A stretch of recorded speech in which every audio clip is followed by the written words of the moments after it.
इतना क्या उस 1960 में स्टीफन की उम्र लगभग जब 18 साल हो गई तो इन्हें एक लाइलाज बीमारी होती है जिसे एमियोट्रोफिक लेटरल स्क्लेरोसिस के नाम जाना जाता है, जिसे आप शॉर्ट फॉर्म में एएलएस भी कह सकते हैं। और इनकी पूरी फैमिली का सेंट एल्बर्ट्स में स्टेबल होने के बाद बचपन से ही काफी जिज्ञासु टाइप के लड़के थे और उन्हें नई चीजें जानना और उनके ऊपर रिसर्च करना उन्हें काफी अच्छा लगता था, जिस वजह से वो साइंस के फिनोमेनन्स को काफी बेहतर तरीके से समझते थे और साथ साथ मैथ की कैलकुलेशन को और इंप्रूव करने की कोशिश किया करते थे। स्टीफन का जो काफी ज्यादा इंटरेस्ट था वो मैथ और बोल सकते हो कि उनकी कैलकुलेशन को सॉल्व करने में उन्हें काफी ज्यादा इंटरेस्ट रखता था, जिस वजह से वो अपनी पूरी क्षमता को मैथमेटिक और बोल सकते हो कि साइंस फ्रिक्शन में खर्च किया करते थे।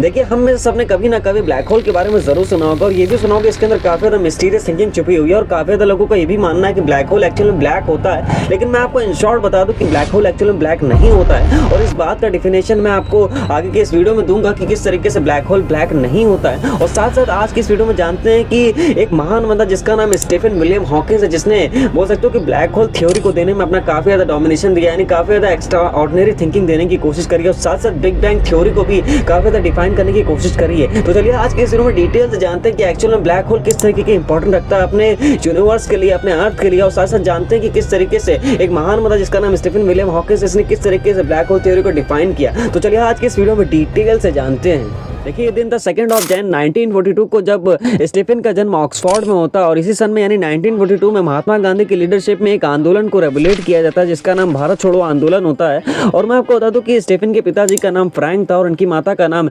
इजाबेल एलन हॉकिन था और इजाबेल एलन हॉकिन एक डॉक्टर फैमिली से बिलोंग करती थी और ये भी कहा जाता है कि इनका जन्म ग्लासगो स्कॉटलैंड माना जाता है। और मैं आपको बता दूं कि इनकी जो मदर थी यानी जो स्टीफन की दादी थी, उन्होंने अपने समय बहुत बड़े बड़े काम किए थे, यानी इन्होंने एक बिजनेस के लिए एक स्कूल को ओपन किया था एज अ बिजनेस के रूप में। और मैं आपको बता दूं कि इनका बिजनेस बिल्कुल एक बॉलीवुड मूवी की तरह चला, यानी कुछ समय तक चला लेकिन आगे चल के फ्लॉप हो गया। और मैं आपको बता दूं कि इस तरीके से उन्होंने काफी ज्यादा मनी का लॉस भी किया और इनके पिताजी यानी इजाबेल एलन हॉकिन के जो पिता थे और जो स्टीफन के दादा थे, उन्होंने भी काफी ज्यादा पैसों को बर्बाद किया था। इन्होंने लगभग बोल सकते हो कि शुरुआती दौर में काफी ज्यादा जमीनों को खरीद लिया, लेकिन 20वीं सेंचुरी की स्टार्टिंग में इन्हें काफी ज्यादा दिवालिया का सामना करना पड़ा, यानी काफी ज्यादा बिजनेस में लॉस सामना करना पड़ा और काफी ज्यादा कोलैप्स की वजह से इनका बिजनेस पूरी तरीके से ठप हो गया और इन्होंने काफी ज्यादा मनी का भी लॉस किया। इन सब सिचुएशन के होने के बावजूद फ्रैंक और इजाबेल ऑक्सफोर्ड यूनिवर्सिटी में अपना एडमिशन ले लेते हैं, जहां पर फ्रैंक मेडिसिन पढ़ना सीखता और इजाबेल फिलोसफी, इकोनॉमी और पॉलिटिक्स पढ़ना सीखती है। और मैं आपको बता दूं कि इजाबेल इसके साथ साथ मेडिकल रिसर्च इंस्टीट्यूट के अंदर एज अ सेक्रेटरी की तरह वर्क भी करती है और Frank as a medical researcher की तरह वर्क करता है।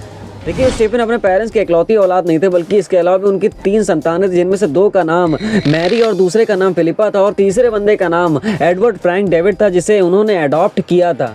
देखिए, स्टीफन अपनी प्राइमरी एजुकेशन को लंदन के हाईगेट में बायरन हाउस स्कूल के अंदर कंप्लीट करते हैं, लेकिन वहाँ के सिस्टम से ज़्यादा रास ना आने की वजह से ये अपने स्कूल के अंदर एडमिशन को कैंसिल करवा देते हैं और एक ट्रेडिशनल स्कूल के अंदर एडमिशन को ले लेते हैं।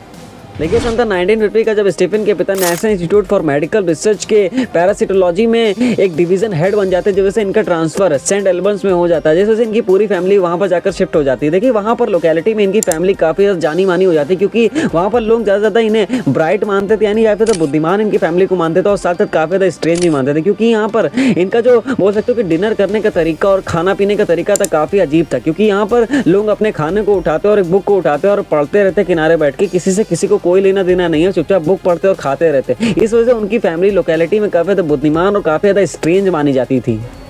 और स्टीफन की पूरी फैमिली का सेंट एल्बर्ट्स में स्टेबल होने के बाद इनका admission Saint Albert's high school for girls के अंदर इनका एडमिशन करा दिया जाता है और इनकी उम्र लगभग कुछ समय 10 साल से कम थी, जिससे से वो गर्ल्स स्कूल के अंदर एडमिशन ले सकते थे, जिससे इन्होंने लिया भी। और मैं आपको बता दूं कि वहाँ पर ये रहकर अपनी मैथमेटिक्स और साइंस को इंप्रूव करने की कोशिश करते थे और ज़्यादा ज़्यादा एक्सीलेंस करने का काम करते थे। देखिए, स्टीफन बचपन से ही काफ़ी ज़्यादा जिज्ञासु टाइप के लड़के थे और उन्हें नई चीज़ें जानना और उनके ऊपर रिसर्च करना उन्हें काफ़ी अच्छा लगता था, जिस वजह से वो साइंस के फिनोमेनन्स को काफ़ी बेहतर तरीके से समझते थे और साथ साथ मैथ की कैलकुलेशन को और इंप्रूव करने की कोशिश किया करते थे। और मैं आपको बता दूं कि ये बचपन ही था जहां पर उन्होंने काफी ज्यादा इंप्रूवमेंट अपने अंदर लाने की कोशिश करी, मतलब वो नॉर्मल बच्चे की तरह खेलते कूदते कम ही थे, बल्कि अपना ज्यादा से ज्यादा समय साइंस, फ्रिक्शन और साथ साथ मैथ की कैलकुलेशन को करते समय बिताते थे। और मैं आपको बता दूं कि इस वजह से वो अपने फ्रेंड सर्कल के अंदर एज आइंस्टीन के सरनेम के नाम से जाने देते हैं, उन्हें अपने फ्रेंड सर्कल के अंदर एज आइंस्टीन के रूप में डिनोट किया जाता था। मतलब आप इससे अंदाजा लगा सकते हो कि उनकी बोल सकते हो कि फ्रेंड सर्कल के अंदर किस तरीके की रेपुटेशन रही होगी उस समय। और आप में शायद बहुत कम ही लोग ऐसे होंगे जो इस बात को जानते होंगे स्टीफन एक्चुअल में मैथ और साइंस में तो अपना काफ़ी ज़्यादा इंटरेस्ट रखते थे, लेकिन उनके जो पिताजी थे यानी फ्रैंक थे, वो चाहते थे कि ये बड़े होकर एक मेडिकल लाइन में जाएं यानी डॉक्टर के रूप में लोगों को ट्रीट करें। लेकिन उनका ये ख्वाब ख्वाब ही रह जाता है, क्योंकि स्टीफन का जो काफ़ी ज़्यादा इंटरेस्ट था वो मैथ और बोल सकते हो कि उनकी कैलकुलेशन को सॉल्व करने में उन्हें काफ़ी ज़्यादा इंटरेस्ट रखता था, जिस वजह से वो अपनी पूरी क्षमता को मैथमेटिक और बोल सकते हो कि साइंस फ्रिक्शन में खर्च किया करते थे।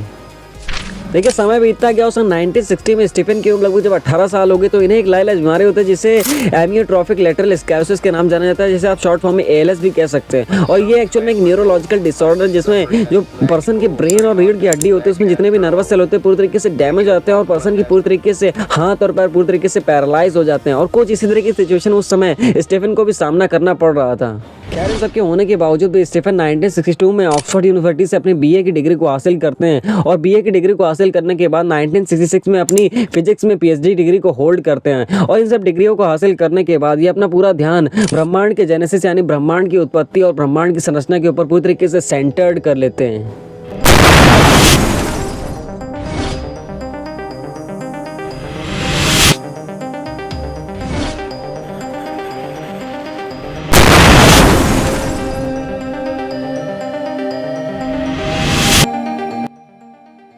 देखिए स्टीफन 1960 के दशक में ब्लैक होल थ्योरी के ऊपर स्टडी करना शुरू करते हैं और ये अपनी स्टडी को और ज़्यादा सिस्टमेटिक बनाने के लिए आइंस्टीन द्वारा दी गई जनरल रिलेटिविटी ऑफ थ्योरी का भी यूज़ करते हैं, जिसके बिहेव पर वो अपने विचारों को देते हैं। और इनके रिसर्च का केवल एक ही मकसद था कि ब्रह्मांड के नियमों को किस तरह आसानी से समझा जा सके। और मैं आपको बता दूं कि जनरल रिलेटिविटी थ्योरी सन 1950 में दी गई थी आइंस्टीन द्वारा, और इस बोल सकते हो कि थ्योरी का मतलब एक ही था कि ग्रेविटेशन किस तरीके से टाइम और रैप स्पेस को अलग करती है। लेकिन ब्लैक होल क्या होता है कि अंतरिक्ष का एक ऐसा भाग होता है जहाँ पर हाईली ग्रेविटेशन मौजूद होता है और इस हाईली ग्रेविटेशन की वजह से काफी बड़े बड़े पिंड तो इसके ओर अट्रैक्ट हो ही सकते हैं, साथ ही साथ लाइट के कुछ माइक्रो पार्टिकल भी इसके ओर अट्रैक्ट हो सकते हैं। यानी जी हाँ आपने सही सुना, ये लगभग सन की लाइट को भी अपने अंदर इन्वॉल्व करने की क्षमता रखता है, एब्जॉर्ब करने की क्षमता रखता है। और मैं आपको बता दूं कि अपनी मिल्की वे गैलेक्सी का सबसे मिस्टीरियस अगर कोई बोल सकते हो कि ब्लैक होल है तो सैजिटेरियस ए है, जिसका मास लगभग सन के मास का लगभग 4 मिलियन टाइम है। यानी अगर सही तरीके से एक्यूरेट कैलकुलेशन करी जाए तो लगभग इसका मास 1.3 × 10⁻36 kg के आसपास है। वहीं अगर अपने अर्थ के मास का कैलकुलेशन करी जाए तो लगभग 1.6 × 10⁻24 kg के आसपास है। इस हिसाब से अगर देखा जाए तो ये ब्लैक होल लगभग अपने अर्थ जैसे 220 ट्रिलियन अर्थ को अपने अंदर समाने की क्षमता रखता है। और मैं आपको बता दूं कि इसी तरीके से हमारे मिल्की वे गैलेक्सी में बहुत सारे छोटे बड़े और बहुत सारे ऐसे ब्लैक होल मौजूद है, जैसे कि आप एग्जांपल ले सकते हो साइग्नस X1 ले सकते हो, टन 618 ले सकते हो और V404 सिग्नल ले सकते हो। इसी तरीके से बहुत सारे ब्लैक होल हमारी मिल्की वे गैलेक्सी में मौजूद है। लेकिन ब्लैक होल का क्रिएशन सुपरनोवा होने की वजह से होता है। यानी सुपरनोवा क्या होता है कि एक्चुअल में जब कोई स्टार इतनी एनर्जी को अपने अंदर इन्वॉल्व कर लेता है, यानी एब्जॉर्ब कर लेता है कि वो उसकी क्षमता से बाहर हो जाती है, तो एनर्जी रिलीज होने के लिए वो सुपरनोवा करते हैं, यानी पूरी तरीके से स्टार फट जाते हैं और वो धरती पर आकर कहीं पर भी गिर जाते हैं। और जिस वजह से क्या होता है कि उनका प्लेस वहाँ पर खाली हो जाता है और उस खाली जगह पर ही ब्लैक होल का धीरे धीरे करके क्रिएशन शुरू हो जाता है। और इस ब्लैक होल के आउटर लेयर में आपको जो सर्कुलर पाथ दिखता है वाइटिश टाइप का, उसे एक्चुअल में इवेंट हॉरिजन बोला जाता है। और इस इवेंट हॉरिजन के आसपास अगर कोई ऑब्जेक्ट या कोई भी पार्टिकल आता है तो वो इतनी तेजी से अंदर जाता है कि आपको महसूस भी नहीं होगा कि ये पार्टिकल इसके अंदर चला गया। मतलब अगर आप जानते हो कि एस्केप वेलोसिटी एक्चुअल में लाइट की स्पीड से ज़्यादा होती है, यानी लाइट के पार्टिकल को भी ये नहीं पता चलेगा कि वो ब्लैक होल के अंदर पहुंच चुका है। और मैं आपको बता दूं कि ये इवेंट हॉरिजन एक्चुअल में अपनी आँख की तरह ही होता है। मतलब जैसे हमारी आँख की आउटर लेयर कॉर्निया होती है, उसी तरीके से हम ब्लैक होल की जो आउटर लेयर होती है वो एक्चुअल में इवेंट हॉरिजन होता है। कोई भी पार्टिकल और कोई भी यहीं से एंटर करती है ब्लैक होल के अंदर। तो ये और जानने वाली अजीब बात तो ये है कि जब कोई पार्टिकल या कोई ऑब्जेक्ट इस ब्लैक होल के अंदर गिरता है तो वो जाकर एक पॉइंट से मिलता है जहां पर इन्फिनिटी डेंसिटी होने की वजह से वहां पर फिजिक्स के सारे लॉ टूट जाते हैं। मतलब पूरी तरीके से फिजिक्स वहां पर नेस्तो नाबूद हो जाती है और वहां पर अलग तरीके का राज चालू हो जाता है पार्टिकल्स का। और मैं आपको बता दूं कि इस पार्टिकल और इस ऑब्जेक्ट ब्लैक होल में गिरने की वजह से अपने नैनो पार्टिकल्स में टूट जाते हैं और इस इवेंट हॉरिजन को क्रिएट करना शुरू कर देते हैं। और मैं आपको बता दूं कि इस इवेंट हॉरिजन के काफी ज्यादा रेवोल्यूशन होने की वजह से यानी घूमने की वजह से काफी ज्यादा रेडिएशन निकलती है जो आगे चल के हॉकिंस रेडिएशन के नाम से जानी जाती है और काफी ज्यादा लाइट को भी रिमूव करता है और साथ साथ कई सारी हार्मफुल रेस को भी ये अपने अंदर से रिमूव करता है, जिस वजह से ये काफी ज्यादा लाइटनिंग देखते हुए दूर से लगता है। इन्हें सर्कुलर पाथ आपको व्हाइटिश देखने में लगेगा। और इन सब ब्लैक होल की कुछ फंडामेंटल प्रॉपर्टीज होती है जिससे इन्हें शेप मिलता है और इसकी केस स्टडी बोल सकते हो कि सॉल्व करने में आसानी होती है। और वो फंडामेंटल प्रॉपर्टीज होती है मास, चार्ज और स्पिन। और इन तीनों के बेस पर ही किसी ब्लैक होल की स्टडी करी जाती है और एक्चुअल में उसे डिजाइन और शेप का भी बोल सकते हो कि स्टडी करना शुरू करी जाती है। तो चलिए आगे के इस वीडियो में जानते हैं कि आखिरकार ये फंडामेंटल प्रॉपर्टीज किस तरीके से इंपॉर्टेंस रखती है इन ब्लैक होल के लिए। और इसी मास की वजह जितने भी नॉन रोटेटिंग यानी जो घूमते नहीं है और जो अनचार्ज ब्लैक होल होते हैं वो एक्चुअल में spherical symmetric space time curvature को बनाते हैं। और मैं आपको बता दूं कि ये जो मास होता है वो डायरेक्टली प्रोपोर्शनल होता है इवेंट हॉरिजन की रेडियस की, यानी जैसे जैसे मास बढ़ेगा वैसे वैसे इवेंट हॉरिजन की रेडियस भी बढ़ती जाएगी, यानी जितना ज़्यादा मास होगा उतना ही ज़्यादा इवेंट हॉरिजन की बनने वाली शेडो भी होगी। इसी मास के वजह जितने भी नॉन रोटेटिंग और चार्ज ब्लैक होल होते हैं वो एक्चुअल में प्योरली स्फेरिकल सिमेट्रिक दिखाई देते हैं। और इसी चार्ज की वजह से ब्लैक होल के आउटर लेयर में इतनी ज़्यादा इलेक्ट्रोमैग्नेटिक वेव्स क्रिएट हो जाते हैं जिस वजह से वहाँ पर काफ़ी स्ट्रॉन्ग मैग्नेटिक फील्ड क्रिएट हो जाता है। और इसी मैग्नेटिक फील्ड की वजह से एक्चुअल में स्पेस टाइम इंट्रैक्ट होने लगता है। और मैं आपको बता दूँ कि इसी मैग्नेटिक फील्ड की वजह से जो एक्चुअल में इवेंट हॉरिजन का इनर पार्ट और जो आउटर पार्ट होता है वो लाइट से विजुअलाइज होता है, यानी देखने में सही लगता है। अगर और तीसरी फंडामेंटल प्रॉपर्टी आ जाती है स्पिन या एंगुलर मोमेंटम। और जितने भी ब्लैक होल जो कि रोटेट करते हैं, जैसे फॉर एग्जांपल के लिए आप कैरर ब्लैक होल ले सकते हो, वो एक्चुअल में अपने इवेंट हॉरिजन की तरफ पूरी तरीके से ओवलेट शेप के हो जाते हैं। और ओवलेट शेप कुछ इस तरीके से होता है कि उनके जो दोनों पोल होते हैं वो आपस में चपटे हो जाते हैं, यानी फ्लैट हो जाते हैं, और सेंट्रीफ्यूगल फोर्स की वजह से ये इक्वेटर पर उभरे हुए दिखाई देते हैं। और इसी एंगुलर मोमेंटम और स्पिन की वजह से इवेंट हॉरिजन के चारों ओर एक ऐसा रीजन क्रिएट हो जाता है जो कि एक्चुअल में इलिप्स की तरह दिखता है, जैसा कि आपको स्क्रीन के सामने दिख रहा होगा। और मैं आपको बता दूं कि इस रीजन को एक्चुअल में एर्गोस्फीयर बोलते हैं। और इस एर्गोस्फीयर की मदद से स्पेस टाइम को रोटेशन की वजह से खींचा जाता है। और ये एर्गोस्फीयर का स्ट्रक्चर एक्चुअल में ब्लैक होल के रोटेशन पर निर्भर करता है। तो ये तो बात होगी ब्लैक होल की जानकारी की कि ब्लैक होल एक्चुअल में है क्या। अगर अपने टॉपिक पे वापस आए यानी स्टीफन की बायोग्राफी पर वापस आए तो स्टीफन ने जनरल रिलेटिविटी थ्योरी का यूज़ करके काफ़ी ज़्यादा सैद्धांतिक विश्लेषण देना शुरू कर दिया, यानी अपने विचारों को देना शुरू कर दिया। और उस समय सबसे बड़ा क्वेश्चन ये था उनके सामने कि क्या ब्लैक होल अपने नाम की तरह पूरी तरीके से ब्लैक होता है या कोई अदर कलर का ये होता है। तो उनके हिसाब से दिए गए सैद्धांतिक विश्लेषण के आधार पर ब्लैक होल एक्चुअली पूरी तरीके से ब्लैक नहीं होता। उनका कहना था कि इवेंट हॉरिजन के आउटर लेयर में काफ़ी ज़्यादा रेडिएशन और काफ़ी ज़्यादा लाइटें और एक्स रेज और बोल सकते हो काफ़ी ज़्यादा हार्मफुल रेस निकलने की वजह से ये ब्लैक होल काफ़ी ज़्यादा चमकीला दिखाई देता है। और मैं आपको बता दूं कि आगे चलकर इस रेडिएशन को हॉकिंस रेडिएशन का नाम दिया गया था।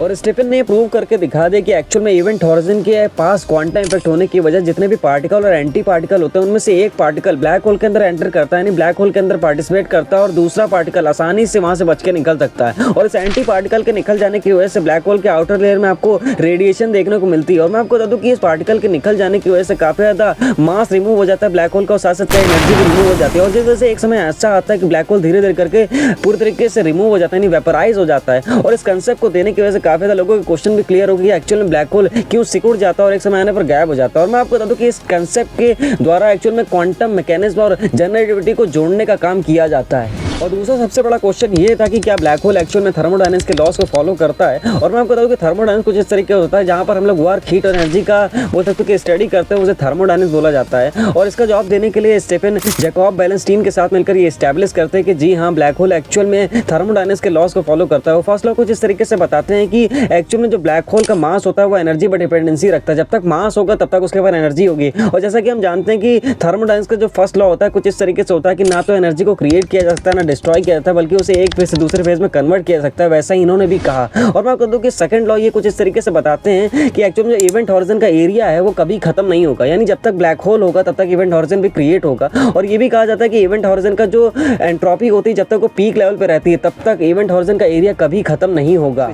और फिर हॉकिंस अपने इस विचार को अपने रेडिएशन प्रिंसिपल से जोड़ते हैं, जिससे ये पता चलता है कि एक्चुअल में जो ब्लैक होल का टेम्परेचर होता है वो उसके सरफेस ग्रेविटेशन के डायरेक्टली प्रोपोर्शनल होता है। जिससे ये पता चला कि ब्लैक होल केवल ग्रेविटेशन श्रिंक नहीं है बल्कि एक गतिशील थर्मोडायनेमिक सिस्टम है। और हॉकिंस रेडिएशन की डिस्कवरी के बाद सबसे बड़ा क्वेश्चन ये बना हुआ कि द इंफॉर्मेशन पैराडॉक्स यानी सूचना विरोधाभास, यानी जितने भी ऑब्जेक्ट या जितने भी पार्टिकल ब्लैक होल के अंदर मौजूद हैं और क्या हो कि ब्लैक होल की एक समय आने पर पूरी तरीके से एनर्जी रिलीज हो जाए और साथ पूरा मास शून्य बराबर अंडा हो जाए, तो क्या होगा कि उनके अंदर जो भी पार्टिकल और ऑब्जेक्ट मौजूद है क्या वो भी ब्लैक होल की तरह वेपराइज हो जाएंगे या उनकी कोई बोल सकते हो कि सूचना या कुछ इन्फॉर्मेशन मिल पाएगी। और आगे कई सालों तक ये सवाल काफ़ी बहस का मुद्दा बना रहा, लेकिन इस बहस के मुद्दे की वजह से ही क्वांटम ग्रेविटेशन के रिसर्च का जन्म हुआ। और थियोरेटिकल फिजिक्स में द इंफॉर्मेशन पैराडॉक्स एक सेंटर्ड क्वेश्चन बना हुआ है जो कि एक्चुअल में क्वांटम मैकेनिज्म और जनरल रिलेटिविटी को आइसोलेट करने की कोशिश करता है। और फिजिक्स कुछ ऐसे ही अनसुलझे सवालों का जवाब देकर ये महान इंसान यानी स्टीफन विलियम हॉकिंस एक देश के सबसे बोल सकते हो कि बिलियनर माइंड में से एक बन चुके थे। और मैं आपको बता दूं कि सन 2018 में इनका स्वर्गवास हो जाता है। और मैं आपको बता दूं कि इनकी अच्छी कार्यशैली की वजह से और काफ़ी ज़्यादा फिजिक्स के क्षेत्र में बोल सकते हो कि योगदान देने की वजह से इन्हें काफ़ी ज़्यादा पुरस्कार से भी सम्मानित किया गया। जैसे एक पुरस्कार था एल्बर्ट आइंस्टाइन पुरस्कार जो इन्हें सन 1970 1978 में दिया गया था, और एक पुरस्कार था वॉल्फ प्राइज जो इन्हें सन 1988 में दिया गया। और ऐसे बहुत सारे प्राइज है जो कि आपको स्क्रीन के सामने दिख रहे होंगे, इन्हें दिए गए थे। वैसे मैं आपको बता दूं कि जितने भी लोग हैं जो कि स्पेस की वीडियोस देखना काफ़ी पसंद करते हैं, वो मेरी इस वीडियो को देख सकते हैं। वैसे कैसी लगी ये वीडियो, अपनी राय कमेंट बॉक्स जरूर बताना। तो मिलते हैं, चलते हैं नेक्स्ट वीडियो, तक के लिए bye bye, tata, see you.